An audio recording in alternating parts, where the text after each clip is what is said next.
Good morning. This is Peter. Do you have any PDFs or a brochure that talks about the non-QM or alternative document type of list, and maybe a matrix of which loan type or income type has a maximum loan to value? Is it for the Dream Builder or for my non-QM? For the Dream Builder. Sure. I can send you all of my docs on that. I'm going to send you guys my, let me see, do you have a share button on here?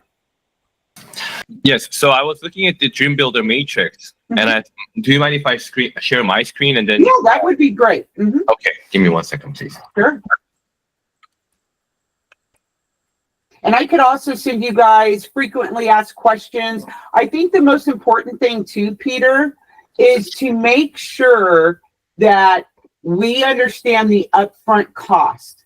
And I have an upfront cost estimator that I want everybody to use when they're going to qualify the borrower. It'll be the upfront cost that that the borrower needs to come in with, the future home buyer, I should say, will need to come in with. These are borrower paid only as well. So you're going to have the extra fee of the BPC. Okay. So in here, I understand about the eligibility.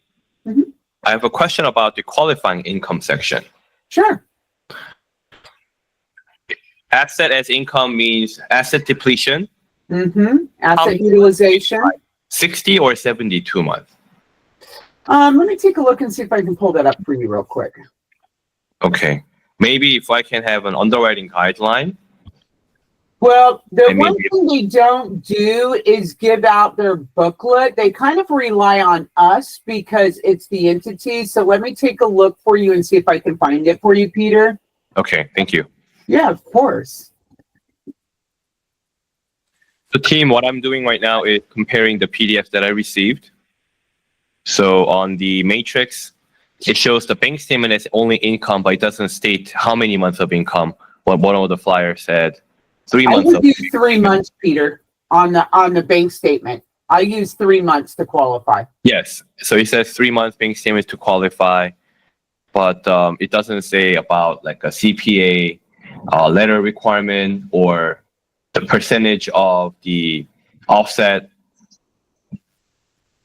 So for example, how much of a deposit can we use in this bank statement? So maybe if we can have some kind of more of a guide.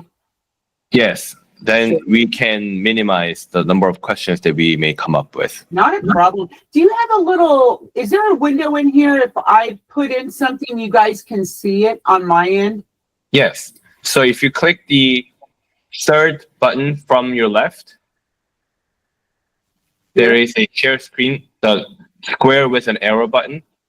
Yep.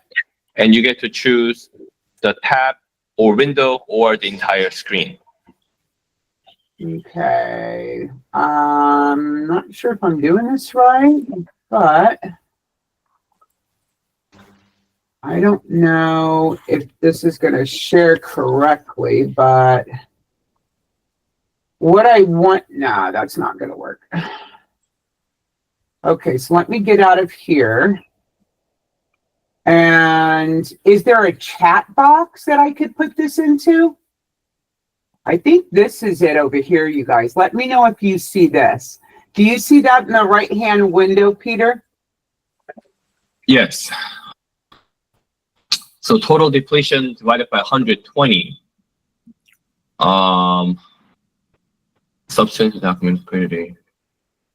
Home buyers with substantial document is liquidity. I'm going to pull up your bank statement too real quick for you. Your bank statement. It does not specify the income that we can use on the bank statement. So the key here, guys, is two things. The bankruptcy bailout possibility with this before we tap into hard money loan. Second is the no credit score if there's alternative evidence with a 12 month. Third is ITIN DACA for self-employed. Usually we are what she was mentioning was 1 year W-2, but this program also allows the self-employed guys to apply. So 3 months bank statement with a self-employed, or 1 year W-2 with DACA and ITIN. So if you understand the parameter, we may have multiple savings. So what I was pulling up for you, Peter, there's a lot of information that once I'm done, I can maybe send over to you and you can send it out to the team. But let me see if I can put this back in your ball court. Let me see.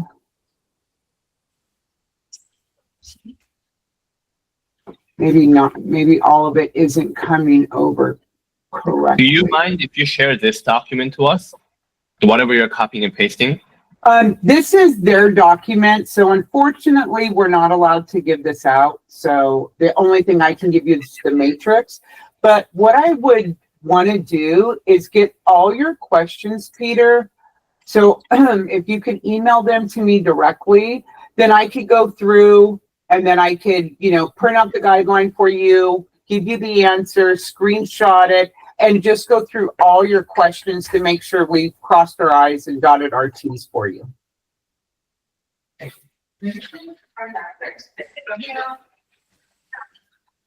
Okay, it says 3 months of recent bank statement to validate income. So I'm going to go through the expense ratio too. We're going to have an expense ratio on this, Peter, just like we would any other Long-term product. Borrower for the bank statement only. It's usually about a 45% expense ratio. Let's see. There's so much information on here that it'd probably be best for me to put it in an email to you directly. So if you want to, Peter, you got my email address? Yes, we're all CC'd. So what you sent to me right now is what I see on the matrix. Mm-hmm. I need some specifics so we don't have to, incorrectly guide or falsely give any hopes to these buyers or applicants. This is FHA loan product. Upfront MIP applies only for 2 units. So it is very similar to what we were selling before. The reason why we wanted to have a talk today is because I want to find out if a self-employed 3 months bank statement can do a 3.5% down. You can, but I want to go back to the fees. So let me go back to the fees on this so I can show you something because, yeah, you can do it, but you have to remember that the program fees that are involved are going to equate to more than just 3.5% down. So the upfront cost is very important to go through, and I will send that to you. This is more of your monthly fees, Peter, that I put in there. So let's just stick to the monthly real quick. Let's say that your borrower is putting down the 3.5% that is required, and Tule River, the entity, is going to be making the payments of the PITI-MI, right? Your borrower's obligation is still going to be the PITI-MI that they're paying to Tule River plus a monthly service fee. So the 3.5% down, you're going to have fees involved for the monthly, and then we're going to have an upfront cost. So that's very important too. It's a cost estimated, upfront cost estimator, Peter. I will send that to you as well via email. I have it. I have a matrix. So we have a $12.50 underwriting fee. Mm-hmm. 1 month complete contract lease payment to be collected at closing. It can be varied. 1 out of 12 of the annual program management fee. It's not disclosed how much. $100 refundable security deposit fee. $250 HOA service fee if applicable. So 0.5 is going to be your service fee. 0.5, right? Mm-hmm. Is it 0.5 of the sales price or the loan amount? It's going to be off the purchase price. purchase price. So we have 3.5% down payment, upfront MIP 1.75 of the loan amount, with a 0.5 of the sales price as a management fee, and the monthly payment will be PITI plus MI going up to 50 to 60% DTI. Right. It's very easy. PITI MI plus the service fee. Oh, service fee is part of the DTI. Yes, and it's part of the monthly payment for them having the lease option to buy. So it'll be the PITI MI plus the service fee, Peter. Okay. Understand. And yeah, that'll be paid monthly to Lee River, and Lee River pays the lender. I think this is very doable file or program, because even with the credit score under 580, when we have a supplemental conditions showing the trade line histories or eligible credit history, I think it doesn't have to be that hard. I'm not going to sell everything on this, but what I may ask is a true matrix with screenshot showing the LTV max and FICO max on the qualifying income type of the loans. send me an email, Peter, with exactly what you need, all your questions, so I can answer. So I can make sure I get, put it in writing for you. Okay, I'll try my best. Yeah, please do. So it is 3.5% down. There are other fees involved. So that upfront cost estimator, I can't preach enough about it, how important that is. Your borrower paid comp will be involved in there as well. 1 month of, one trade line reporting for 12 months, 0 times 30, very important. VOR, very important. What is the rate for 3.5% rate today? Let's take a look. There's only 3 rates that are ever published on these daily. So let me pull those up. They never really change.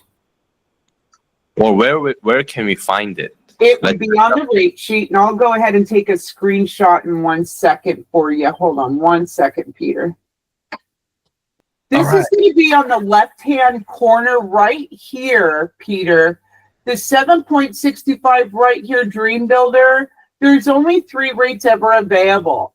The 8 1/8 pays a point. The 7.875 is par. 7.625 is a point cost. I've never seen these rates change, by the way. You can only lock on a 45-day on these. Okay. I would wait for approval. If you're submitting full packages where they're in escrow, they've already, you got to use the approved title company and approved AMCs, but I want you guys to be able to have access to the portal and to be able to have all the disclosures that are going to be need to sign along the way. I just send them up front if somebody calls and says, hey, Ray, I have one in escrow, we're going to be submitting. I send them everything like, hey, get this signed, save yourself the trouble. A couple of weeks down the road or a month down the road, somebody's going to ask for these, so let's nip it in the bud now. I see. Only the fees will change. There's an LLPA. That's a good sign. Team, I'll try my best to summarize what we are talking about right now. This is very similar to the EPM, Empowered Mortgage Down Payment System Program, but very few things are changed. This is manually underwritten FHA product, but equitable title transaction. It's A, B, C transaction happening all at the same time. I'll share more. May we continue a little bit more? I know you have another meeting coming up, so I will be very quick. Can you bring up the screenshot or this PDF file, go up to the Legacy Builder DPA,